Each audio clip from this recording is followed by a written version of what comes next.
NEET 2024 के exam को S करने के लिए बेस्ट प्रिपरेशन स्ट्रैटेजी क्या है? नीट 2024 एग्जाम की एलिजिबिलिटी क्राइटेरिया, उसका एग्जाम पैटर्न और उसका सिलेबस क्या है? इसको एग्जाम को देने के बाद कौन से कॉलेजेस में एडमिशन हो सकता है? तो अगर आप नीट पीजी एग्जाम 2024 के लिए प्रिपरेशन कर रहे हो तो ये वीडियो आपके लिए है। Hi, my name is Harshit, welcome back to the channel. और मैं आज आपके संग डिस्कस करने वाला हूं नीट पीजी एग्जाम के बारे में।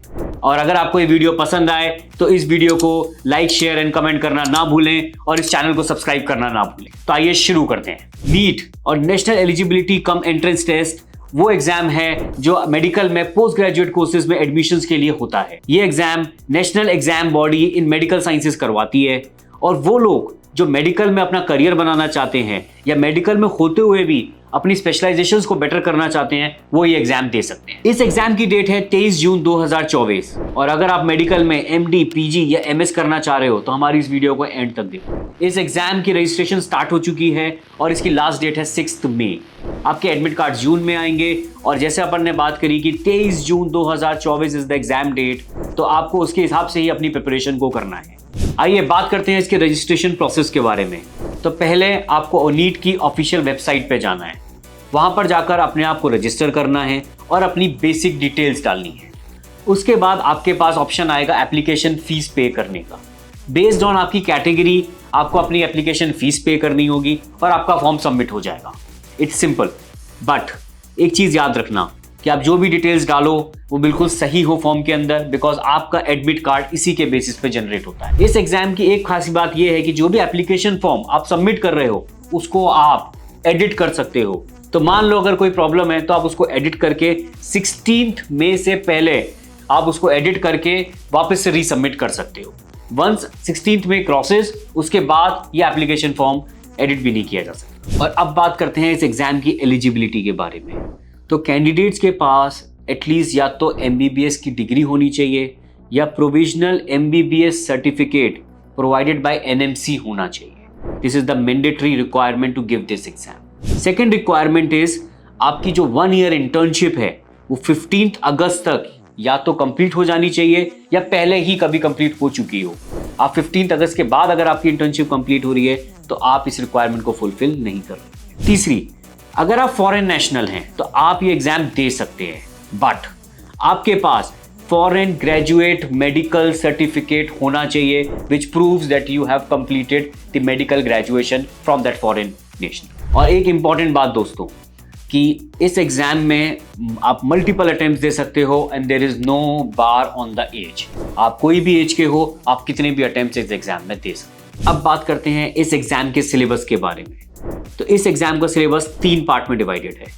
पहला para clinical topics, second clinical topics and third pre clinical topics. Para clinical category में आपको पैथोलॉजी और माइक्रोबायोलॉजी जैसे टॉपिक्स आते हैं। क्लिनिकल कैटेगरी के अंदर आपको जनरल सर्जरी, गायनोकोलॉजी और ऑप्थेमोलॉजी जैसे टॉपिक्स आते हैं। और रही बात प्री क्लिनिकल वालों की, तो उसके अंदर आपको फिजियोथेरेपी जैसे टॉपिक्स को कवर किया जाता है। और अब बात करते हैं एग्जाम पैटर्न की।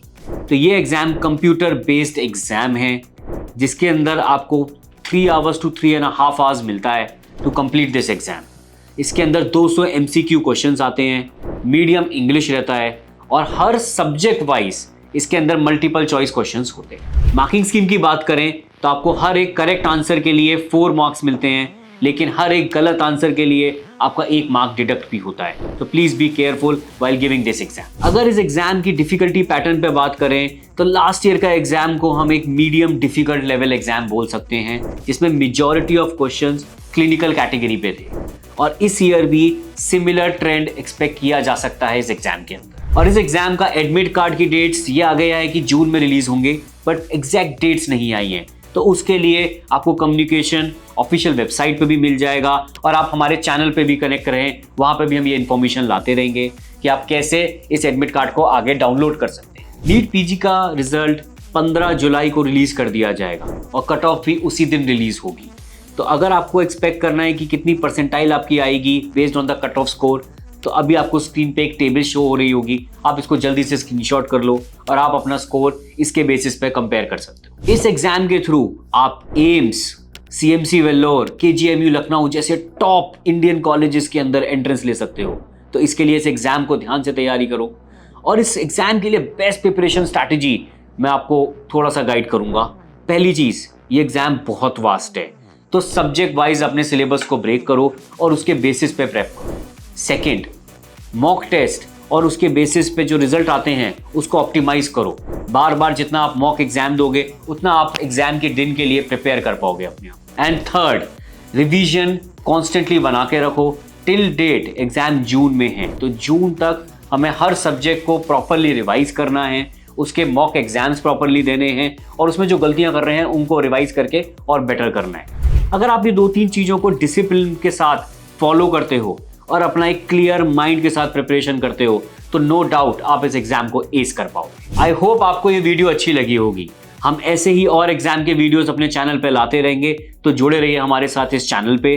और अगर आपको ये वीडियो पसंद आया तो लाइक, शेयर और कमेंट करना मत भूलना। तो मिलते हैं नेक्स्ट वीडियो में।